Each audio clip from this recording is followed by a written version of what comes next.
তো hello guys, আপনারা কিন্তু এই মুহূর্তে একটি নতুন সমস্যায় পড়ে থাকতে পারেন। দেখুন, আপনারা যখনই এখানে অন্নপূর্ণা যোজনার স্ট্যাটাসটি চেক করতে যাচ্ছেন, এখানে দেখুন আপনাদের কিন্তু প্রবলেম হচ্ছে। এখানে যে বেনিফিশিয়ারি স্ট্যাটাসটি শো করছে, আপনারা যাদের যাদের এখানে ফর্মটি ফিল আপ করেছিলেন, সকলের দেখুন এখানে কিন্তু অ্যাপ্লিকেশন রিজেক্টেড শো করছে। তো আপনাদেরও যদি এখানে অ্যাপ্লিকেশন রিজেক্টেড শো করে, এই মুহূর্তে আপনারা এটিকে কিভাবে ফিক্স করবেন কিংবা এই মুহূর্তে আপনাদের কি করা উচিত, সেটাই জানাবো আজকের এই ভিডিওটিতে।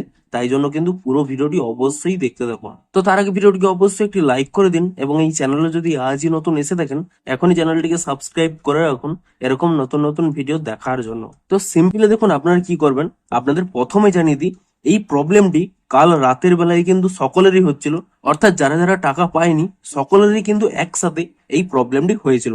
সকলেরই কিন্তু অ্যাপ্লিকেশন রিজেক্টেড হয়ে গেছিল এবং কিছুক্ষণ পরে তা কিন্তু আবার এটিকে রিমুভ করে দিয়ে শুধুমাত্র অ্যাপ্লিকেশন সাবমিটেড এটি শো করছিল। অর্থাৎ এখানে কিন্তু ওয়েবসাইটের গ্লিচের কারণেও এই প্রবলেমটি হতে পারে, যেহেতু একসাথে সকলেরই এখানে অ্যাপ্লিকেশন রিজেক্টেড শো করছে। তো আপনারা সিম্পলি কি করবেন, প্রথমে কি করবেন, 1 থেকে 2 দিন ওয়েট করে যান। যদি এটি ওয়েবসাইটের প্রবলেম হয়ে থাকে তাহলে কিন্তু 1 থেকে 2 দিনের মধ্যে এটি কিন্তু সলভ হয়ে যাবে। এবারে বলি, ধরুন আপনারা 1 থেকে 2 দিন চলে যাওয়ার পরেও দেখছেন যে আপনাদের এখনো কিন্তু অ্যাপ্লিকেশন রিজেক্টেড হয়ে গেছে। তাহলে কি কারণে রিজেক্টেড হচ্ছে? ধরুন আপনারা ফর্ম ফিল আপ করার সময় কোনো একটি হয়তো ভুল ডিটেলস দিয়েছিলেন, ডেট অফ বার্থ ভুল দিয়েছিলেন বা কোনো ডকুমেন্ট ভুল দিয়েছিলেন বা যে কোনো ফর্ম ফিল আপে কোনো একটি ভুল হয়ে গেছিল, সেই জন্যও কিন্তু আপনাদের এখানে রিজেক্টেড হতে পারে।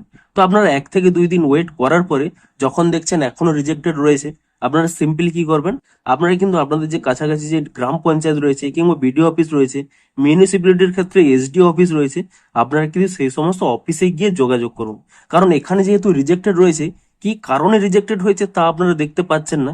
তারা হয়তো লগ ইন করার পরে চেক করে হয়তো আপনাদের বলতে পারে যে কি কারণে আপনাদের প্রবলেমটি হচ্ছে। তো আপনারা সেই সমস্ত ডকুমেন্টগুলো যদি ওখানে জমা দেন, তারা কিন্তু এডিট করে দিতে পারবে। তবে এবারে বলে দিই, তাদের হয়তো এডিট অপশন যদি না আসে, আপনাদের কিন্তু আবার কিছুক্ষণ ওয়েট করতে হবে। এবং আরো একটি আপনাদের বিষয় জানিয়ে দিই, যাদের এখানে রিজেক্টেড শো করছে তাদের হয়তো ভবিষ্যতে কয়েকদিনের মধ্যে এডিট অপশন দিলেও দিতে পারে। অর্থাৎ আপনারা বাড়িতে বসেই আপনাদের যে ভুলটি হয়েছিল সেই ভুলটি আপনারা হয়তো এডিট করে সংশোধন করতে পারবেন, যদি এখানে এডিট অপশনটি দেয়। তো যখন এডিট অপশন দেবে তখন আপনারা এডিট করবেন। ততদিন আপনারা বসে না থেকে আপনারা কিন্তু কাছাকাছি যে কোনো অফিসে গিয়ে যোগাযোগ করুন। তারা যদি কারণটি বলতে পারে তাহলে কিন্তু আপনারা সেই ডকুমেন্টগুলো আপনারা জমা দিন এবং তারা কিন্তু চাইলে এডিট করে দিতে পারবে।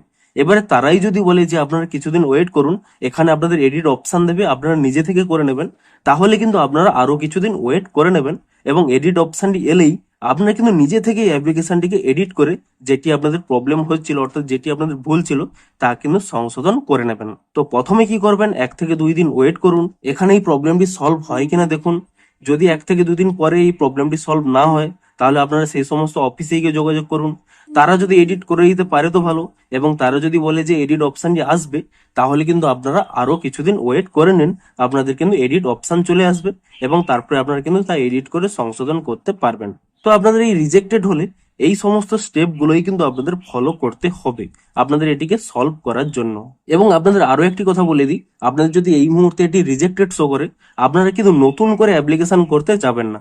কারণ নতুন করে যখনই অ্যাপ্লিকেশন করতে যাবেন দেখাবে যে অলরেডি সাবমিটেড রয়েছে।